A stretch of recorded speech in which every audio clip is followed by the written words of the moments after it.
இல்ல யோகா ஸ்டைல் இருக்க மாதிரி இருக்கு. கால் தூக்கி வச்சுக்கிட்டு யோகா காரியங்கள் தான் பண்ணுவாங்க. காலும் அப்படியே மேலே தூக்கி வச்சிருப்பாங்க. வை டேய் கிச்சுமா ஏழை ஏன் அந்த அங்கிளுக்கா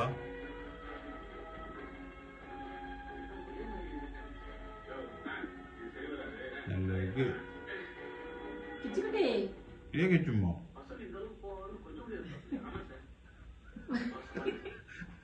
என்ன பொசிஷன் இதுல கிச்சுமா ஓகே கிளீனிங் ப்ராசஸ் நடந்திருக்கு அதனால இந்த வச்சு காமெடி இப்படி பண்ணலையே. நல்லது